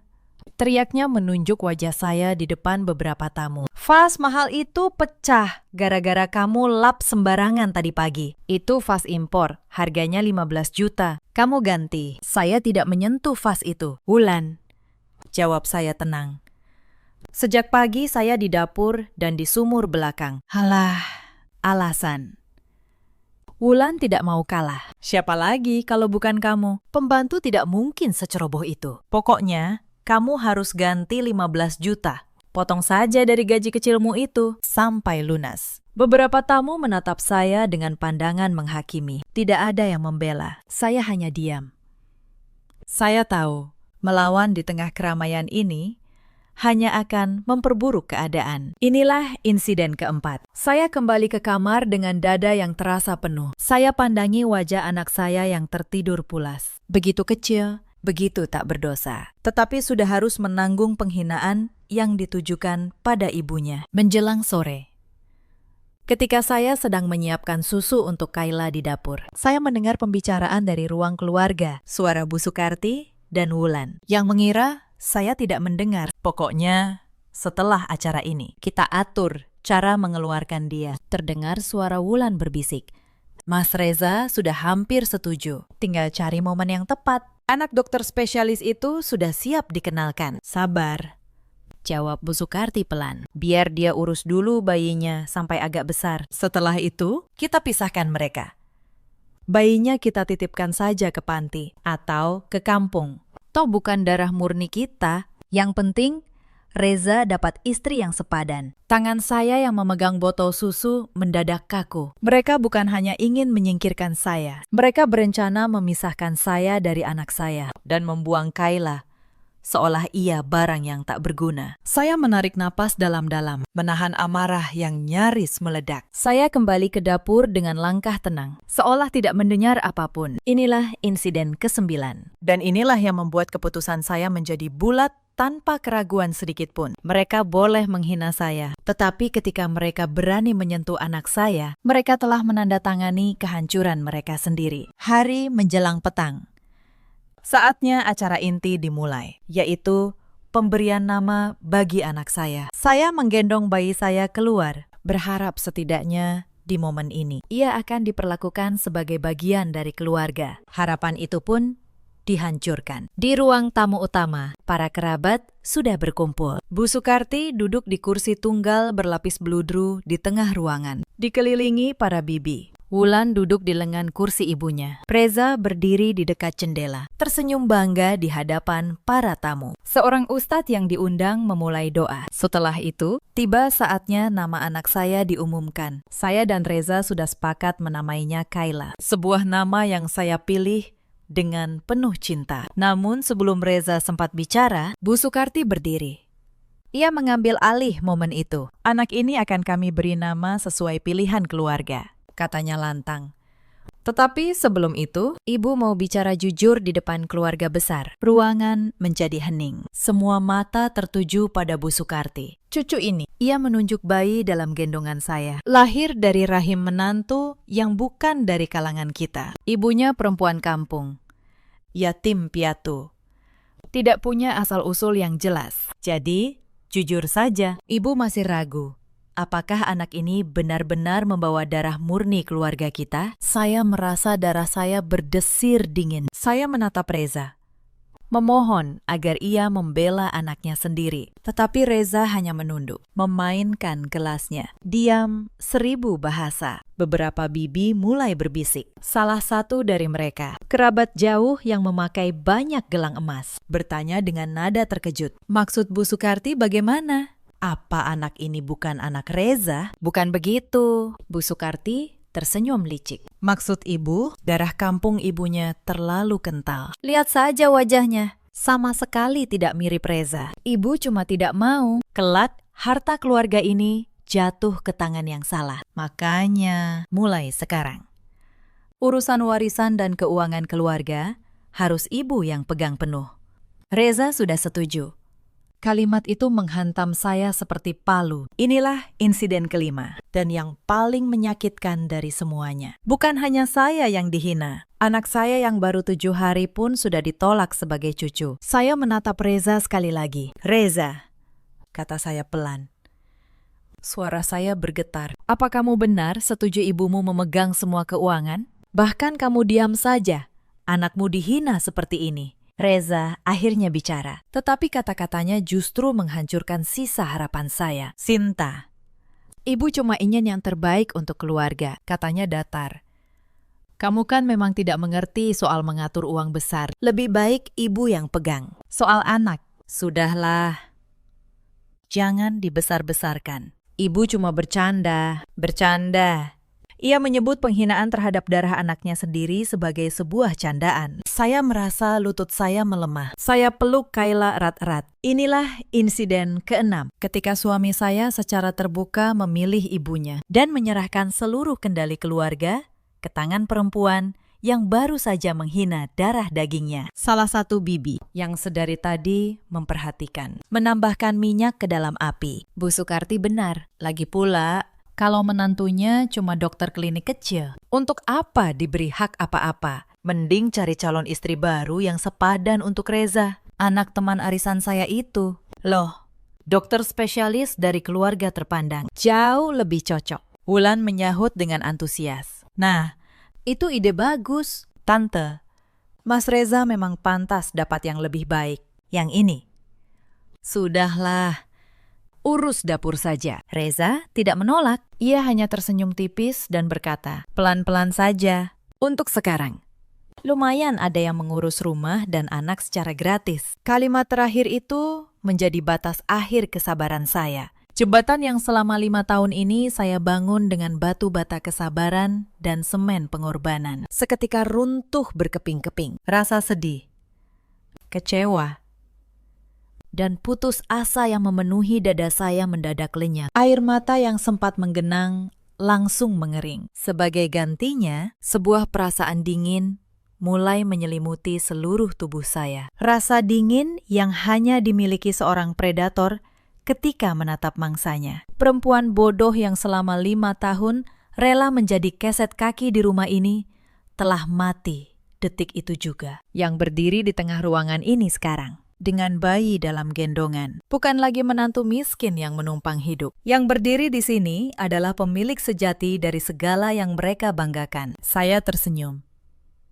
Senyum yang membuat Bu Sukarti sedikit terdiam, karena ia tidak pernah melihat saya tersenyum seperti itu sebelumnya. Baiklah, Bu, kata saya, tenang. Kalau begitu, saya permisi ke belakang dulu. Anak saya perlu diganti popoknya. Saya berbalik, menggendong Kayla, dan berjalan menuju kamar belakang. Setiap langkah saya terasa ringan. Suara tawa dan hinaan mereka kini hanya terdengar seperti dengung serangga yang sebentar lagi akan saya enyahkan. Mereka bilang, saya tidak selevel. Mereka bilang, saya dipungut dari jalanan. Mereka menolak anak saya. Baiklah, mari kita lihat seberapa jauh level mereka akan bertahan ketika penyokong dana utama mereka mencabut seluruh hartanya. Sesampainya di kamar, saya membaringkan Kayla dengan lembut. Lalu saya berjalan ke arah lemari tua di sudut. Di balik tumpukan kain dan selimut bayi, terdapat sebuah kotak besi kecil yang selalu saya kunci. Saya membukanya dengan kunci yang selalu saya kalungkan di leher. Di dalamnya, terdapat sebuah ponsel pintar yang sebenarnya. Perangkat dengan keamanan tinggi, yang hanya saya gunakan untuk urusan bisnis. Di sampingnya,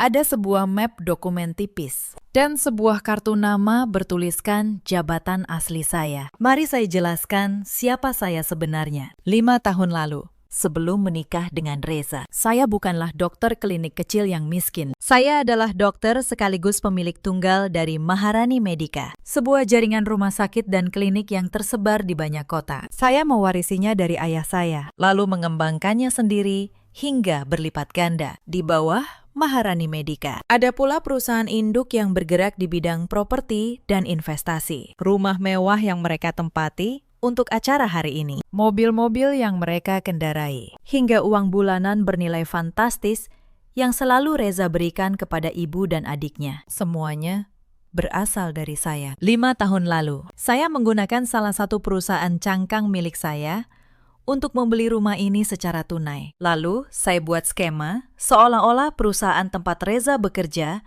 memberikan fasilitas rumah dinas mewah untuknya. Padahal, secara hukum dan sertifikat, rumah ini murni milik saya sepenuhnya. Bukan hanya itu, klinik tempat ibu mertua saya rutin berobat untuk penyakit jantungnya. Klinik yang memberinya obat mahal dengan harga miring katanya. Sebenarnya juga milik saya. Diskon yang selama ini ia banggakan adalah subsidi diam-diam yang saya berikan tanpa ia tahu. Saya melakukan semua ini atas nama cinta. Saya ingin tahu, apakah Reza dan keluarganya bisa mencintai saya apa adanya, tanpa melihat latar belakang kekayaan saya. Hari ini, ujian itu mendapatkan jawabannya. Mereka lulus sebagai benalu dan gagal total sebagai manusia yang punya hati nurani. Saya menatap pantulan wajah saya di kaca jendela. Wajah seorang perempuan yang lelah, mengenakan daster lusuh. Lalu saya tarik napas dalam. Sandiwara penyamaran ini sudah berakhir. Saya mengambil ponsel pintar saya. Saya tekan satu nomor panggilan cepat yang terhubung langsung dengan kepala tim hukum perusahaan saya. Pak Hendra hanya butuh 2 kali nada dering. Selamat sore, Bu Sinta. Suara Pak Hendra terdengar tenang dan profesional. Sebuah kejutan? Anda menghubungi saya di sore hari libur begini. Apakah ada keadaan darurat? Selamat sore, Pak Hendra, jawab saya. Iya, ini keadaan darurat yang sangat menyenangkan. Sandiwara penyamaran saya sudah berakhir hari ini. Saya ingin Anda melakukan eksekusi sekarang juga. Terdengar jeda sejenak. Pak Hendra sudah bertahun-tahun melihat saya menyiksa diri dengan kehidupan palsu ini. Ia tahu segalanya, sesuai dugaan saya. Bu, katanya.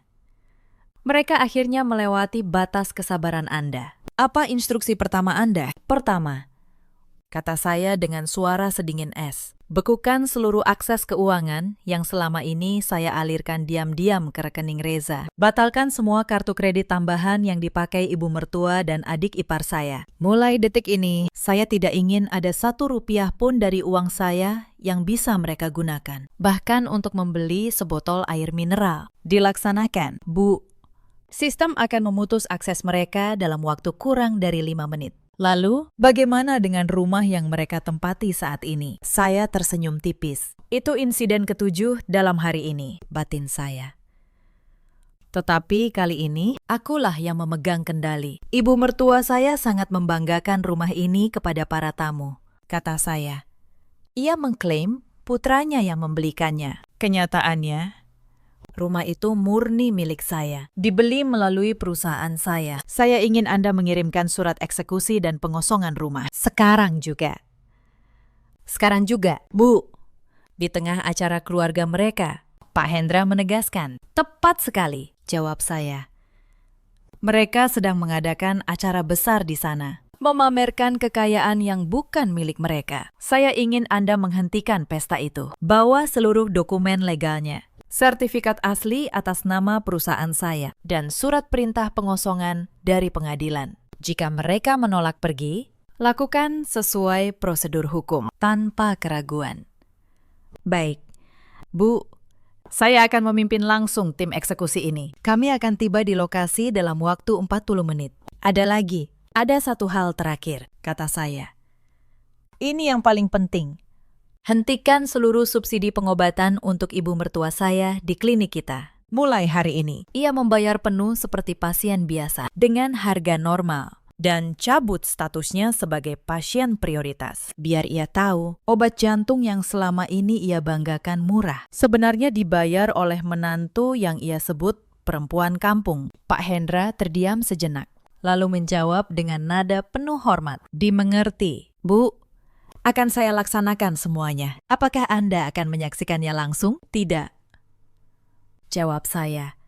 Udara di rumah itu terlalu kotor untuk saya hirup lebih lama. Saya akan menyaksikan semuanya melalui kamera pengawas dari kamar ini. Pastikan Anda melakukan pertunjukan yang baik.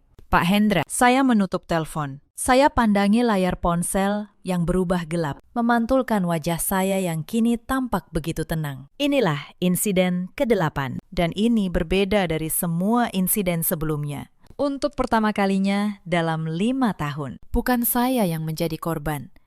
Sebentar lagi, panggung sandiwara ini akan runtuh, dan saya akan menonton dari kursi penonton. Sambil menunggu, saya mengganti popok Kayla, menyusuinya hingga kenyang, lalu menidurkannya kembali. Sungguh aneh. Untuk pertama kalinya dalam berhari-hari, tangan saya tidak gemetar. Hati saya terasa lapang. Saya menyalakan ponsel saya dan membuka aplikasi kamera pengawas rumah. Kamera-kamera ini saya pasang diam-diam sejak awal, dengan alasan keamanan untuk bayi. Padahal, sesungguhnya, saya ingin merekam segalanya di layar. Saya melihat acara di ruang tamu masih berlangsung. Bu Sukarti tertawa, memamerkan kalung berliannya kepada para bibi. Wulan sibuk berfoto dengan tas mahalnya. Reza berdiri dengan dada membusung, menerima pujian dari para kerabat tentang betapa hebat ia menafkahi keluarganya. Mereka tidak tahu. Badai sedang menuju ke arah mereka. Tepat 40 menit kemudian, terdengar suara mobil berhenti di halaman. Bukan satu, melainkan beberapa mobil sekaligus. Dari kamera, saya melihat Pak Hendra turun, mengenakan setelan jas rapi. Diikuti beberapa petugas dan 2 orang yang membawa map dokumen tebal. Pintu rumah diketuk. Mbak Asih membukanya. Beberapa detik kemudian, suasana di ruang tamu berubah. Saya keluar dari kamar, menggendong Kayla, dan berjalan pelan menuju lorong yang menghubungkan area belakang dengan ruang tamu utama. Saya berhenti tepat di balik pilar marmer. Di tempat yang sama di mana tadi siang, saya mendengar mereka menghina saya. Kali ini, saya datang sebagai penonton kemenangan saya sendiri. Permisi.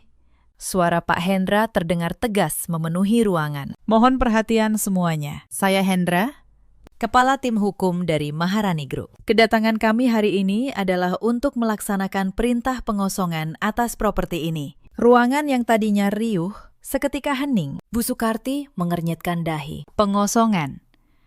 Apa maksud Bapak? Tanyanya dengan nada angkuh. Ini rumah anak saya. Bapak salah alamat. Keluar dari sini sebelum saya panggil satpam. Pak Hendra tidak gentar. Ia membuka map dokumennya dan mengeluarkan beberapa lembar surat. Mohon maaf, Bu, katanya tenang.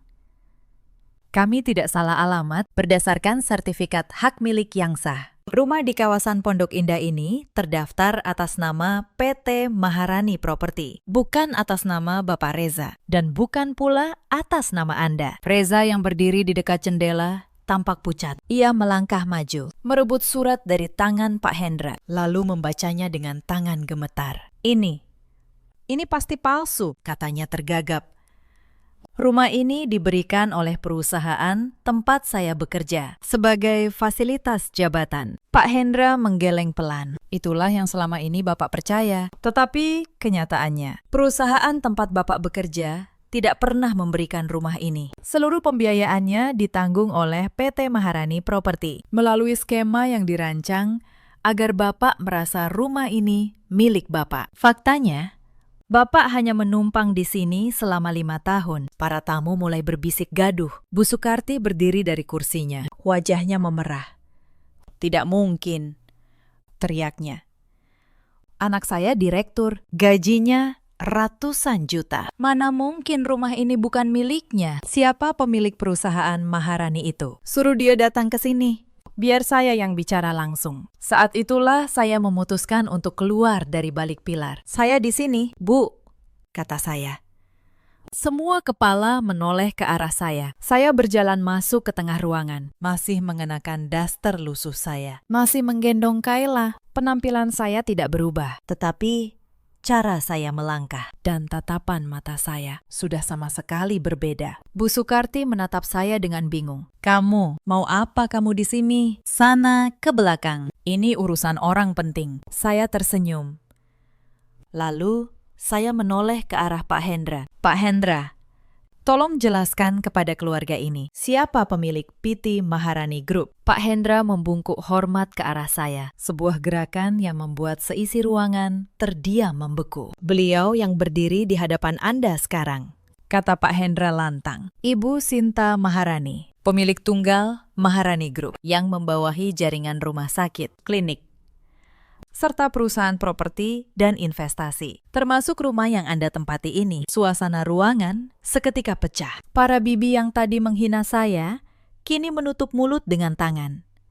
Wulan menjatuhkan tas mahalnya. Dan Bu Sukarti, perempuan yang sepanjang hari menyuruh saya mencuci popok, berdiri mematung dengan wajah pucat pasi. Bohong. Suara Bu Sukarti nyaris tak terdengar.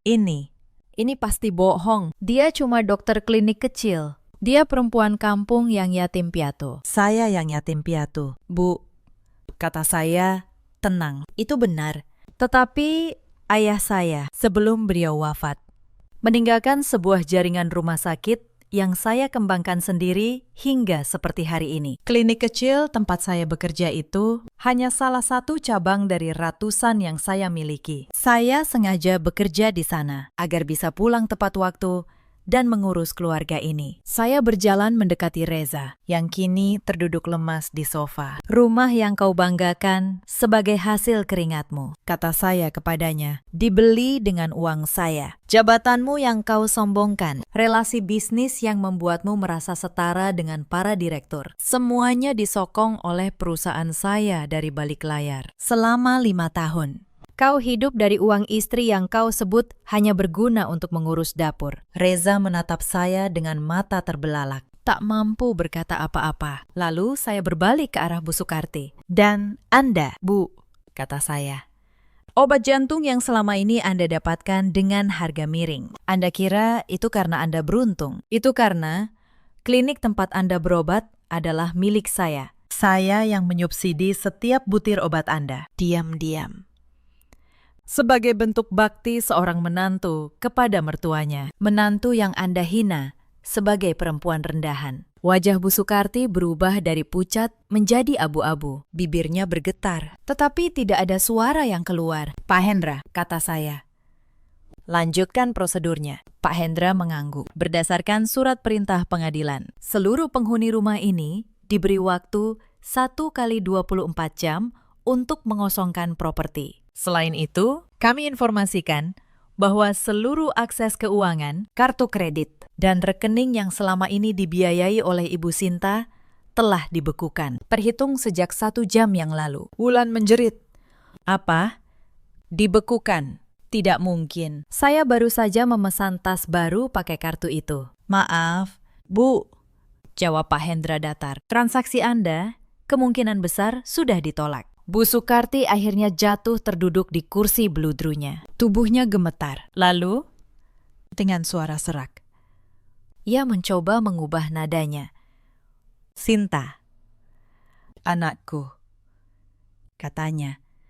Suaranya tiba-tiba melembut, penuh kepalsuan yang menjijikkan. Ibu tidak tahu kalau kamu sehebat ini. Maafkan Ibu. Nak, selama ini Ibu cuma bercanda. Kita kan keluarga. Masa kamu tega mengusir ibu mertuamu sendiri? Ingat, ibu ini punya sakit jantung. Saya menatapnya cukup lama sebelum menjawab. Bu, kata saya pelan. Tadi siang, ketika saya mencuci popok di sumur belakang dengan luka jahitan yang masih basah. Apakah Anda ingat? Kita ini keluarga. Ketika Anda mematikan pendingin udara di kamar bayi saya yang sedang kepanasan. Apakah Anda ingat itu cucu Anda? Ketika Anda berdiri di depan semua tamu dan berkata, anak saya bukan darah murni keluarga ini. Apakah saat itu kita keluarga? Bu Sukarti membuka mulut, tetapi tak ada kata yang bisa ia ucapkan. Anda benar soal satu hal. Bu, lanjut saya.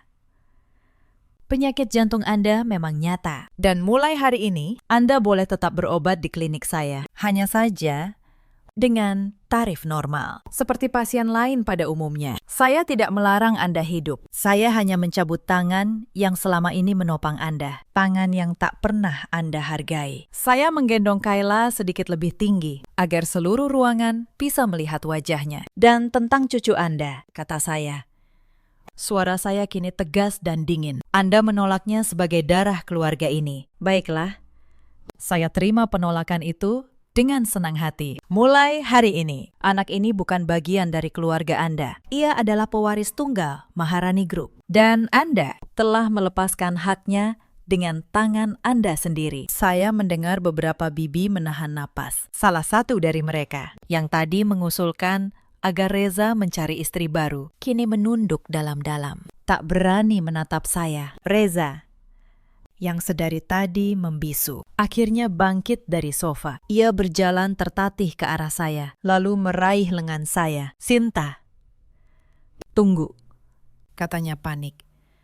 Kita bisa bicarakan ini baik-baik. Kamu istriku, apapun masalah kita keluarga. Jangan lakukan ini di depan semua orang. Aku mohon. Saya menatap tangannya yang mencengkeram lengan saya. Tangan yang sama, yang tadi siang tidak bergerak sedikit pun ketika ibunya menyuruh saya mencuci popok dengan tubuh yang belum pulih. Lepaskan, kata saya pelan. Reza tidak melepaskan. Ia justru mengeratkan cengkeramannya. Aku tidak akan membiarkanmu pergi membawa anak itu, katanya. Nadanya mulai berubah keras. Bagaimanapun, dia anakku juga. Kamu tidak bisa membawanya begitu saja. Dan soal harta, kita ini suami istri. Apa yang menjadi milikmu? Secara hukum juga menjadi milikku. Saya tersenyum mendengar ucapannya. Reza memang tidak pernah berubah. Bahkan di ujung kehancurannya, yang ia pikirkan tetaplah harta. Pak Hendra, kata saya tanpa mengalihkan pandangan dari Reza. Tolong jelaskan kepada suami saya soal status hukum kami. Pak Hendra maju selangkah. Bapak Reza, seluruh aset Maharani Group adalah harta bawaan Ibu Sinta yang diperoleh sebagai warisan dari mendiang ayah beliau jauh sebelum pernikahan Anda. Berdasarkan hukum, harta bawaan tidak termasuk dalam harta bersama. Bapak tidak memiliki hak apapun atasnya. Wajah Reza memucat lagi. Selain itu, lanjut Pak Hendra, sejak awal pernikahan, Ibu Sinta telah menyiapkan perjanjian pisah harta yang ditandatangani oleh Bapak sendiri. Saat itu, Bapak menandatanganinya tanpa membaca, karena mengira itu hanya dokumen formalitas perusahaan. Bapak masih ingat? Reza terdiam. Wajahnya menunjukkan bahwa ia mulai ingat. Bertahun-tahun lalu, Sinta memang pernah meminta tanda tangannya pada selembar dokumen, sambil tersenyum manis dan berkata, "Itu hanya urusan administrasi kecil. Lepaskan tangan saya." Reza, kata saya untuk terakhir kalinya. Suara saya tidak tinggi, tetapi cukup dingin untuk membuatnya melepaskan cengkeramannya. Saya mundur selangkah dan menatapnya dengan tenang. "Mulai hari ini," kata saya mengajukan gugatan cerai. Kamu boleh mempertahankan nama besar yang selama ini kamu nikmati, tetapi tanpa uang saya. Kita lihat berapa lama nama itu bertahan. Soal Kayla, kamu menolaknya sebagai darahmu di depan semua orang tadi. Pak Hendra merekam semuanya melalui kamera pengawas. Jadi, jangan khawatir. Hak asuh tidak akan menjadi masalah. Reza terhuyung mundur, menjatuhkan dirinya ke sofa. Untuk pertama kalinya, saya melihat pria yang dulu saya cintai itu benar-benar hancur. Tetapi, anehnya, saya tidak merasakan apa-apa. Tidak ada dendam. Tidak ada kepuasan, hanya kekosongan. Seperti membuang barang rusak yang sudah lama tak terpakai. Bu Sukarti mencoba bangkit sekali lagi, meraih ujung daster saya. "Sinta, tolong." Ratapnya. "Kemana ibu harus pergi? Ibu sudah tua, ibu sakit-sakitan. Masa kamu setega ini?" Saya menatapnya. Di mata perempuan itu, kini ada ketakutan yang sama, yang dulu sering saya rasakan. Tetapi saya tidak menemukan secuil pun penyesalan yang tulus di sana. Yang ada hanyalah rasa takut kehilangan kenyamanan. "Bu," kata saya pelan. "Tadi siang, ketika saya memohon agar tidak mencuci di air dingin karena baru melahirkan, kemana belas kasihan Anda saat itu? Anda bilang itu cuma alasan orang malas. Sekarang, ketika Anda yang kesulitan, Anda menuntut belas kasihan dari saya." Saya menarik daster saya pelan dari genggamannya. "Saya tidak menyuruh Anda tidur di jalan. Bu, Anda masih punya rumah lama di kampung, rumah yang dulu Anda tinggalkan karena malu dianggap kampungan. Kembalilah ke sana. Hiduplah sesuai kemampuan anak Anda yang sebenarnya. Itu sudah lebih dari cukup adil." Bu Sukarti terisak. Tetapi saya sudah tidak lagi terpengaruh oleh air matanya. Wulan, yang sedari tadi, dia membatu. Tiba-tiba berteriak histeris. "Ini tidak adil. Kakak ipar pasti merencanakan ini semua dari awal. Dia menjebak kita." Saya menoleh ke arahnya. "Menjebak," kata saya. "Wulan, saya tidak pernah menjebak siapapun. Saya hanya diam dan mengamati. Kalian sendiri yang memilih bagaimana memperlakukan saya, tanpa tahu siapa saya sebenarnya. Seandainya kalian memperlakukan saya dengan hormat sebagai manusia, hari ini tidak akan pernah terjadi. Kalian tidak dihukum karena miskin. Kalian dihukum karena tidak punya hati." Wulan terdiam, tak mampu membantah. Saya menoleh ke arah para tamu yang masih terpaku. Beberapa dari mereka adalah orang yang tadi siang ikut tertawa ketika saya dihina. "Maaf telah mengganggu acara kalian," kata saya sopan. "Silakan lanjutkan jika kalian masih berselera. Tetapi perlu kalian tahu, makanan yang kalian santap hari ini, kursi yang kalian duduki, dan lantai yang kalian injak, semuanya milik perempuan yang tadi kalian sebut babu. Satu persatu. Para tamu mulai beranjak pergi dengan wajah malu. Mereka tidak berani menatap saya, apalagi Bu Sukarti dan keluarganya. Pesta kemewahan yang dirancang untuk memamerkan harta berakhir menjadi panggung kehancuran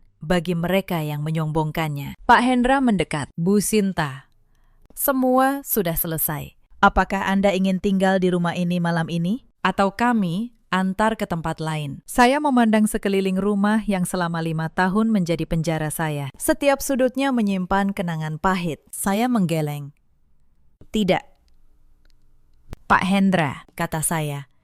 Saya tidak ingin menghabiskan 1 malam pun lagi di sini. Antar saya dan Kayla ke apartemen pribadi saya di pusat kota. Rumah ini, urus penjualannya. Saya tidak ingin melihatnya lagi. Saya berjalan menuju pintu, menggendong Kayla yang tertidur damai. Tak menyadari betapa hidupnya baru saja berubah selamanya. Di ambang pintu, saya berhenti sejenak, tetapi tidak menoleh ke belakang. Mbak Asih, panggil saya. Pembantu setia yang sepanjang hari menatap saya dengan iba itu menghampiri dengan air mata di pipinya. Terima kasih untuk semua kebaikanmu selama ini. Kalau kamu bersedia, ikutlah denganku. Aku butuh orang baik di sekitar anakku. Mbak Asih mengangguk berkali-kali sambil menangis. Lalu mengikuti saya keluar. Saya melangkah keluar dari pintu utama, melewati halaman luas yang dipenuhi mobil-mobil mewah. Udara malam terasa sejuk di kulit saya. Untuk pertama kalinya dalam 5 tahun, saya menghirup udara sebagai diri saya sendiri. Di belakang saya, dari dalam rumah, masih terdengar tangisan Bu Sukarti, teriakan histeris Wulan, dan keheningan Reza yang hancur. Tetapi suara itu tidak lagi menyakiti saya. Suara itu kini terdengar seperti gema dari kehidupan lama yang sudah saya tinggalkan. 3 bulan berlalu sejak malam itu. Banyak hal berubah. Rumah mewah di Pondok Indah itu sudah terjual kepada pemilik baru. Saya dan Kayla kini tinggal di apartemen pribadi saya, lalu pindah ke sebuah rumah yang sederhana namun hangat, jauh dari kemewahan palsu yang dulu mengurung saya. Untuk pertama kalinya, saya bisa membesarkan anak saya tanpa rasa takut. Proses perceraian berjalan cepat, dengan rekaman penghinaan Reza terhadap anaknya sendiri, dan perjanjian pisah harta yang sudah ia tanda tangani. Pengadilan dengan mudah memberikan hak asuh penuh Kayla kepada saya. Reza tidak banyak melawan. Tanpa uang saya, ia kehilangan relasi bisnis, kehilangan jabatan, yang ternyata bergantung pada perusahaan saya dan perlahan kembali menjadi pria biasa yang sesungguhnya. Saya dengar, ia kini menyewa kontrakan kecil dan kesulitan mempertahankan gaya hidupnya. Para kerabat yang dulu memujinya kini menjauh karena tidak ada lagi yang bisa diharapkan darinya. Bu Sukarti kembali ke kampung halamannya. Ia masih berobat di klinik saya dengan tarif normal seperti pasien lain. Beberapa kali ia mencoba menemui saya, memohon agar saya menariknya kembali ke dalam kemewahan. Tetapi saya selalu menolak dengan sopan. Saya tidak membencinya. Saya hanya tidak lagi memberinya tempat dalam hidup saya. Wulan, adik ipar yang dulu gemar memamerkan tas mahal, kini terpaksa bekerja serabutan. Tanpa kartu kredit yang dulu saya biayai, ia harus belajar hidup dengan kemampuannya sendiri untuk pertama kali. Dan saya kembali memimpin Maharani Group secara terbuka. Tidak ada lagi penyamaran, tidak ada lagi dasar lusuh. Tetapi setiap sore, saya tetap pulang tepat waktu untuk menggendong Kayla dan menyuapinya makan. Itulah kemewahan yang sesungguhnya bagi saya. Bukan rumah besar, bukan perhiasan, melainkan kebebasan untuk mencintai anak saya tanpa harus tunduk pada siapapun. Suatu sore, ketika saya sedang menemani Kayla bermain di taman rumah kami, Mbak Asih datang membawa secangkir teh hangat. Ia kini menjadi bagian dari keluarga kecil kami. Bu, kata Mbak Asih pelan, apa ibu tidak pernah menyesal? Dulu ibu rela menderita selama 5 tahun, padahal ibu bisa saja mengakhirinya sejak awal. Saya tersenyum memandang Kayla yang tertawa mengejar kupu-kupu. Saya tidak menyesal, Mbak, jawab saya. Saya hanya ingin tahu jawaban dari satu pertanyaan. Apakah ada orang yang bisa mencintai saya bukan karena harta saya? Selama 5 tahun, saya mencari jawabannya. Dan sekarang, saya sudah mendapatkannya. Saya menoleh ke arah Kayla. Jawabannya ada di sana, kata saya. Anak itu mencintai saya bukan karena saya kaya. Ia mencintai saya karena saya ibunya. Itu sudah lebih dari cukup. Mbak Asih mengangguk. Matanya berkaca-kaca. Lalu ia kembali ke dalam, meninggalkan saya menikmati senja bersama anak saya. Sahabat, cerita ini mengajarkan kita banyak hal. Di luar sana, ada banyak perempuan seperti saya dulu. Perempuan yang menahan segala penghinaan demi mempertahankan rumah tangga. Demi membuktikan ketulusan yang tak pernah dihargai. Kepada kalian, saya ingin berkata, kesabaran memang mulia. Tetapi kesabaran yang menjadikan kalian keset kaki bagi orang lain, bukanlah kebaikan. Itu adalah penghancuran diri yang perlahan. Di luar sana, ada juga banyak suami seperti Reza, pria yang lebih takut pada gengsi dan harga dirinya yang semu, daripada melindungi istri yang berdiri di sisinya. Ingatlah, rumah tangga bukan tentang siapa yang lebih hebat. Rumah tangga adalah tentang siapa yang mau berdiri di sampingmu, bahkan ketika dunia berbalik melawanmu. Dan di luar sana, ada pula para ibu mertua seperti Bu Sukarti, yang mengukur harga seorang menantu dari hartanya, dari asal-usulnya, dari penampilannya. Mereka lupa bahwa menantu juga manusia, bahwa cucu adalah darah daging, bukan barang dagangan yang bisa ditolak ketika dianggap kurang berharga. Dalam hidup, kita selalu punya pilihan. Pilihan untuk memperlakukan orang lain dengan hormat atau dengan hina. Dan setiap pilihan, cepat atau lambat, akan kembali kepada kita. Karma tidak pernah salah alamat. Ia hanya menunggu waktu yang tepat. Jika kalian pernah berada di posisi saya, atau mengenal seseorang yang sedang menderita seperti saya dulu, ceritakanlah kisah kalian di kolom komentar. Mungkin cerita kalian akan menjadi kekuatan bagi orang lain yang sedang berjuang. Terima kasih sudah menemani sampai akhir. Sampai jumpa di kisah berikutnya.